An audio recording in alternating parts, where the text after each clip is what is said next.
Hi guys, welcome back to the discussion lab, and I am so stressed. I'm going through quite a good number of stress, and today I want to discuss about stress. What is stress? What does it mean? What are some of the signs of stress? How do I manage stress, and how do I try to control stress? So I'm going through it right now, and that's what I want to talk to you about. And so the first point is, what really is stress? I understood that I am in a stressful time, but I had to take a step back and ask myself, what is stress? What exactly am I going through? I looked up a few things, I looked up a few meaning of stress, and I just wanted to share some of the things I learned with you. And so really stress is just being under pressure or being under a certain amount of tension. So essentially when anything or any person is under a good amount of pressure or tension, you can say that it is under stress, right? So if you take a piece of fabric and you stretch it, you could say that that fabric is under stress because there's a lot of tension on that. Also, when you are stepping on, say, someone's foot, or you could say the foot is under stress because there's a lot of pressure on that foot. And that's what I want to talk to you about. Essentially, as a body, as a human being, when I say that I am under stress, stress is essentially the body's natural response to any pressure or tension or demand or challenge that the body is going through. And so it's key to know that stress is normal. To feel under stress is normal, but it's the body's natural way of responding to any excessive demand or challenge. Essentially what I talk about at the beginning, pressure or tension. It could be anything. The pressure could come from anything. And it's key to note that what might give you pressure might not give another person pressure, right? So there are things that are naturally pressure points for everyone. Like if you are being chased and your life is under threat, I believe in that moment you are under stress, you have to survive, and that will be stressful for someone.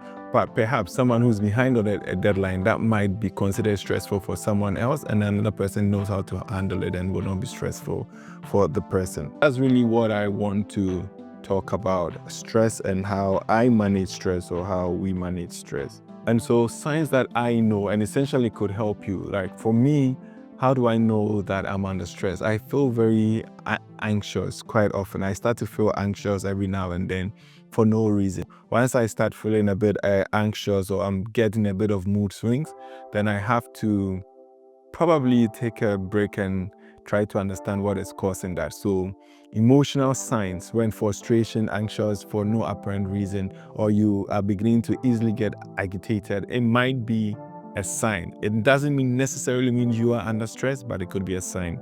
Second thing would also be mental signs, where you are feeling constant worry, you are in constant thoughts, your brain cannot really sit at still. For me, that also happens to me when I'm under stress. I'm not able to calm my brain down. I'm always worried or thinking about things. That might be another thing. That's the mental sign that you might be stressful. And then the physical sign of stress would really be muscle tensions, fatigue. So me, I feel tired easily when I'm stressed. Like not necessarily tired, but I get exhausted. I'm easily fatigued. I easily get headaches and migraines. And key thing, I'm not able to sleep well, right? So when I'm under stress, I may not feel it, but when I sleep, I find myself waking up at 9. I may not know exactly what is waking me up, but I just find myself awake. And I could just stay up all night, no device, nothing, just lying in the dark. And I can't find myself to be able to sleep. One other sign that you may be under stress is behavioral signs, right? So you realize that there is a change in behavior. And so if someone is with you or a colleague or a friend is with you and you find that their behavior has changed all of a sudden, right? They used to be a happy-go person and now all of a sudden they are not easily happy. You meet them, you can sense that their mood has dropped. That might is the keyword, that they are under stress. And so maybe perhaps you should be a bit more understanding towards them and give them some space, right? Be there to support them. The main thing with stress, or the focus point for stress, is it is triggered by specific situations, right? So stress is essentially the body's reaction from external forces and specific situations. It could be your life being under threat or anything. So in the olden days when we were hunting and gathering for our survival, essentially when your life was under threat or when you see a dangerous animal, you would instantly be under stress. Now in the modern world, stress has kind of evolved alongside us, right? So it's become, if you are not incapable of paying rent or getting food, or if you are responsible for taking care of your family and you don't have the means to do that, subconsciously you find that for me as a man especially, it affects me when certain times I'm not able to provide for my family. I know my mood changes. I'm not in a happy mood. I'm waking up at night a lot. And that is a sign that I'm being stressed. Essentially, finances now can be a major cause of stress for most people. So again, the key cause of stress is the body's reaction, right? It's the body's natural response to specific things external to the body. And then that's the body internalizing it. Some of the common causes for modern stress, I call them modern stress, is work-related. Either you feel insecure about your work, insecure in the sense that you don't know whether you have work or not, you'll be laid off or not. That constant lack of security for your job. For me, it has happened to me before. It's over time, it builds up a lot of stress because I'm never sure if I have a job the next day or not. That's one. So work related. It could also be deadlines, right? When there's a deadline pending, you have some tasks to do and you're not meeting them. Other thing that is key and cause a lot of people stress is personal relation. That is one of the biggest factors and contributing signs of stress, right? Relationship with your partner, with your loved ones, your business partner, your family, your child, your wife or husband, whoever you are with. Once it's personal, people close to you, they have a massive impact more than you realize. And so when the relationship is not going as you would want it to go, it might cause you stress. You may or may not know it, but it could be contributing to the stress that you are going under. I've talked about financial struggles. As a man, I've been through it. I'm still kind of going through it a bit, but hey, it's part of life. But when it gets past my limit, right? Everyone has a limit. When I don't know how I'm going to pay rent or get food for my family, then it really bothers me and I get very stressed. The last thing would be health is one key. Most of us, when we loved ones or ourselves, we are not in good health and you know someone you care about is not really feeling well. You constantly thinking about that person or a loved one can cause you some amounts of stress. And so, yeah, I am sharing this with you because I am at the moment currently under stress. And I know that it is part of life. I have to remind myself that this too shall pass. This is only a phase of life. Sometimes stress happens, but I have to take it slowly and try to deal with it and go. One of the ways that I manage stress is I find that labeling things in my adult life has really helped me. Anything I'm going through, any emotions I'm feeling, I have to find a label for that because once you name something, it becomes easier to deal with it. So essentially, that's what I'm doing now. I realized my mood was changing, my behavior patterns were changing. And I had to sit down and analyze what's wrong with me. Then I figured I am under stress and I decided to share it with you. So finding a label or naming it is very key to know exactly what you're going through. Because once you have a name, it's easier to address it and find ways to mitigate it, right? The second thing for me is to practice relaxation things or techniques.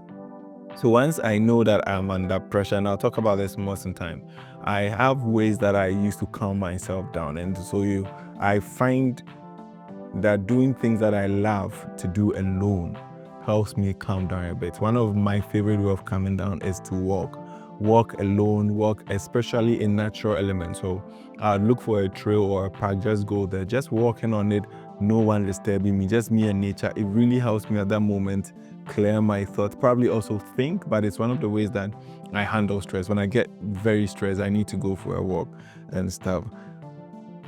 One current thing that I'm trying to do is to be physically active, right? If I'm stressed, it's dangerous for you to be alone with your thoughts. And I find that when I'm physically active, it's difficult for me to be alone with unhealthy thoughts. I may be still thinking when I'm physically active, but I'm not with unhealthy thoughts. So physical activities like maybe, again, the walking out is a good physical activity. Going to the gym if you can afford it, right? Running on a treadmill, lifting some metals and stuff. These things, I believe that when you physically move your body to do things, that gets your mind involved in something else. And it helps me at least think and process things. So I find out that going to the gym is almost equal to walking for me, in the sense that when I'm at gym alone with my headphones or no one disturbs me, I get to be in my thought, but my body is actively doing something. I don't know the science behind it, but it works for me. These are some of the things that I manage stress. Another thing that I think is key is to stay connected. Find people that you know care about you, or they always bring positive energy around you. Find those people and just call them. You don't necessarily have to share that you are stressed, even though it's much more helpful if you do that, right? If you can, you should. But just find people that bring positive energy into your life. Just call them, have a conversation with them, talk. Don't forget, we are human beings. We are social beings. We need that. You may think you are good on your own, which oftentimes is the case. But in stressful times, it's nice to know that you are not alone in this. And also for you out there, if you know someone who is stressed, it's good to reach out. Like, hey, I was thinking about you, just checking up with you. So anyone that you know is going through a stressful time, just reach out to the person and let the person know that he or she or the person is in your thoughts. I think that would be key for you to know. In my research for stress, I came about this thing, fight or flight, right? I know many of you have heard about it. The body's natural way of response, fight or flight. And I even found out that it's the three F's. So it's fight, flight, or freeze. And that really got me intrigued, and I started reading about it. And I realized that many of us, this is our natural response to stress when we don't have a solution or a way to manage it or deal with it. The first one is fight, right? From childhood, some people have learned very early since they were babies that when they are under stress and they fight whatever is causing them, they are able to survive. So that could be, example, a child is playing with a toy and someone takes the toy away. Some children's natural response is to fight back, and then when you give it to them, it kind of stalls in their brain. Oh, when I fight back, I get what I want, so I'm able to win. And so fighting in times of stress helps most people. It may not always be the best option, because sometimes when people are stressed, they end up fighting with their partners more. Their work, they just start being very feisty, you know? That might be their natural response to stress. I'm not saying it's healthy. Stress has many levels. And sometimes it's good to fight, some kind of stress is good to freeze, and some is just good to run away. So it's good to be aware of all these tendencies and know how to manage all of them, right? But if you only have one and that's all you do, I don't think is the best way. So that's what I'm talking about. The first part of managing stress or dealing with stress is the fight, where many of us, when they've been approached with any stressful incidents, they want to fight it. Everything is fight, fight, fight, fight. And so if you find out that that is your nature to always fight, then it might not be the best. The second one is to flight, right? You run away. Some people, when that is the case, they run away. Another way is, let me phrase this way, avoid withdrawal or be angry. So for the fight response, most of them is angry. When they are stressed and you approach them, they are angry about it. That's a way of fighting. The second one is the flight, which is to withdraw from it.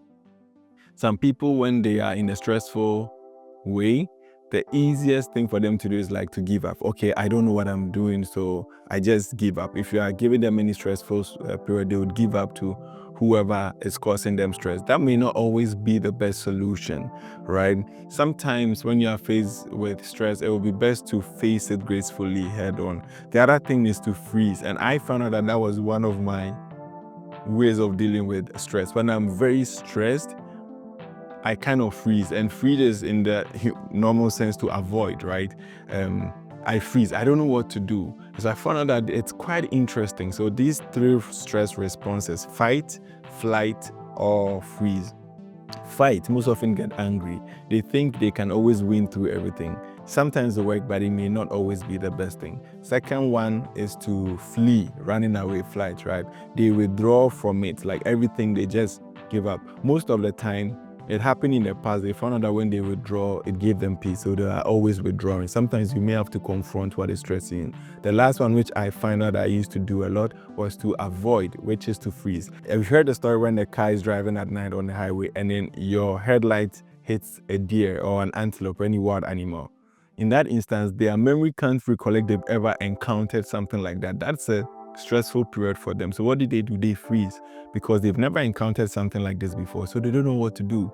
They are not fighting it. They are not running away, which is fleeing. They are just frozen, and they are hoping that whatever is happening will vanish. Unfortunately, sometimes the stress can hit you head on like a car. I found out that one of the ways I deal with stress was to avoid.